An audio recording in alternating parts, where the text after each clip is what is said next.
Allah.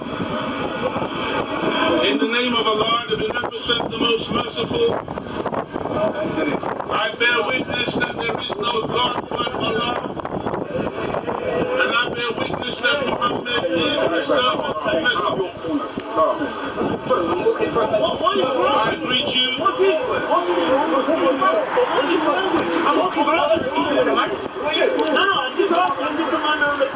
I just want to listen to what he says. But what is wrong with you? What is wrong with you? Are you mentally ill? Just take a walk. Yeah, but then don't walk with these guys. Just walk. Walk along. Walk past. What is wrong? What is wrong with you? I've never seen anything like it. I've been listening to them for 25 years. I've never seen anything like this. Do you want me to call the police? Should I call In the name of Allah, I'll call the police. the Beneficent, the Most Merciful, I bear witness that there is no God but Allah, and I bear witness that Muhammad is his messenger. I greet you in the greeting words of peace. We say it in the ancient tongue of Arabic, As-salamu alaykum. Those words, when translated from Arabic to English, simply mean peace be unto you. And that is the spirit in which we stand here today on the 18th of August 2024 in Hyde Park, Speaker's Corner. Somebody mentioned a minute ago, I think it's an individual in the Conservative Party who is now suggesting that the cry of Allahu Akbar should be banned,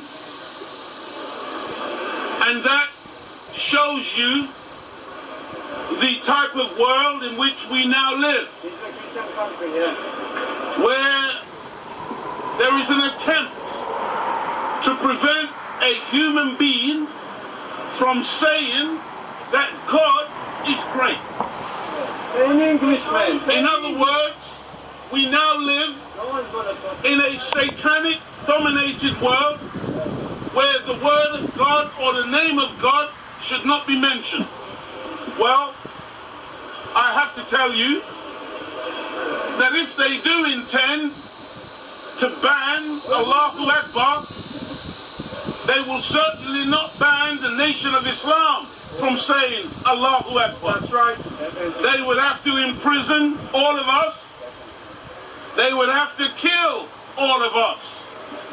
The day that they could make us stop calling on the name of Allah. Now, we are members of the Nation of Islam. We've been coming to Hyde Park, Speaker's Corner, for well in excess of 20 plus years. In that time, we have seen every eventuality. We have had those who were foolish enough to believe that they could come here and intimidate us and prevent us from speaking a word of truth. We have had those agent provocateurs who have been sent in the past to try to foment or create violence with us. The one you're talking about. And we've had to deal with them according to what was necessary at the time. We've had the police attempt to intimidate us and tell us what we can or can't do in this place. And again, we've had to rebuff them on occasion. Now, this place was set up in the 17th century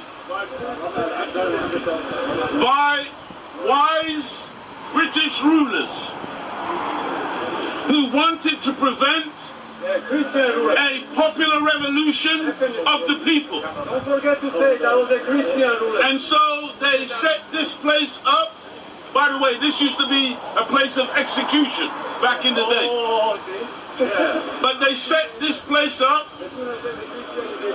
in order that all of those persons within the society who were disgruntled or dissatisfied with the state of the society or the government, that they could come here and they could vent and they could say whatever they wanted to say, and the government in turn would send their agents to listen, to see if what was being said was revolutionary or if the speaker was just an egotist or somebody who liked the sound of their own voice.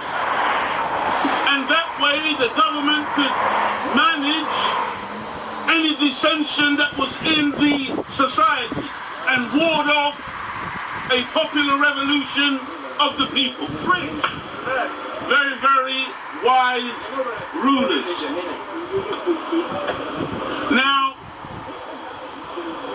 in this place, we are supposed to be able to say whatever it is that we want to say. And over the years, I've been here and I've listened carefully to what people have to say. And much of what's said is foolishness. And the government is very happy with people coming here and spouting foolishness. And so I want to invite those of you who are here for your regular dose of entertainment and foolishness. If you keep moving to my right and your left, you will find plenty of it in the park. However, if you choose to stand here, I promise you, you will only receive from this podium pure, unadulterated truth. I am really scared. Without any apology. Because we are living in very, very serious times. And the people need to know what is happening within the society, what is happening in the world, in order that when certain things happen, which some of them have already started to happen, but when certain things go down in the near future, you will not be able to say that you didn't know. So, a lot has happened since we were last here. Africa is on the rise, and the corrupt puppet leaders working on behalf of Washington, London, and Paris are shaking in their boots. I'm talking about the corrupt African leaders who are in the pay of the so-called Western democracies.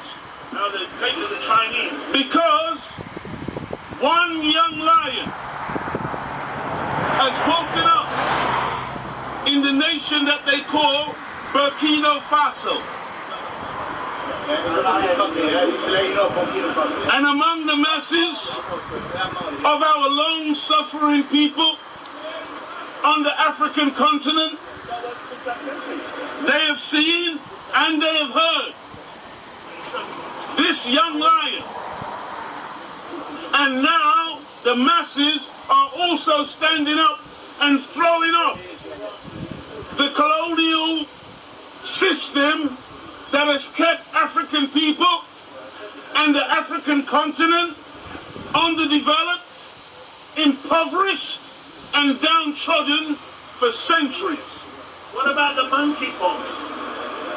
There has been an attempted assassination of a former president of the United States of America. Because America now resembles the so-called banana republics that they have historically pointed their fingers at,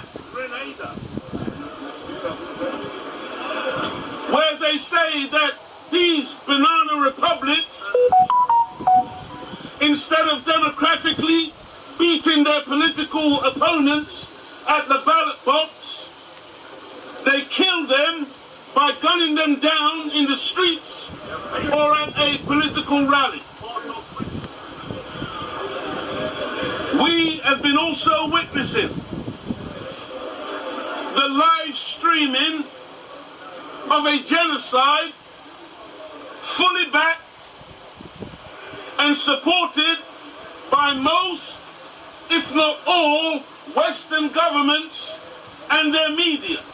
And by the way, let me just say this, because we've been coming here and we've been teaching the people in Hyde Park and the people in the UK and the people in the world that we are taught in the teachings of the Most Honorable Elijah Muhammad as taught by the Honorable Minister Louis Farrakhan, that the white man is the devil of our scriptures, not based on name calling, not based on some fantasy, not based on emotion, but based on actual facts, of history. And we said the last time we were here, and then we said it in particular to many of our Orthodox Islamic brethren, we said, wait a few days, because the white man is going to prove to you who he is. And now we are beginning to see the mask of civility slipping from his ugly face. And he is showing his true colors. And so,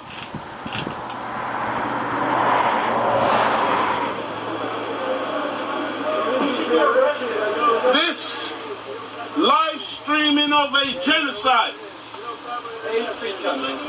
is being supported and backed financially, politically, and even with their media. And this is the reality that we are all witnessing today. You talk about Sam? Now, the riot.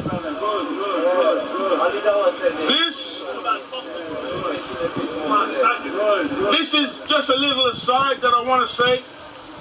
I want to say to all of the white people, all the white people who took it upon yourselves to go out and demonstrate in support of the Palestinian people, you are to be applauded. To go against the wickedness of your own government. Because historically and traditionally, many of you have gone along with what the media tells you and what your government tells you. But we have witnessed over many months, hundreds and thousands, in fact, in the millions, of all peoples, but I'm talking now specifically to the white people, who have taken the courage to go on demonstrations, even while being called names, being called apologists for terrorism, being called supporters of Hamas, being called all manner of ugly names. Yet, you have stepped out of your comfort zone in order to stand in solidarity with the people who are being displaced and genocided. I applaud you for that. And I say to the white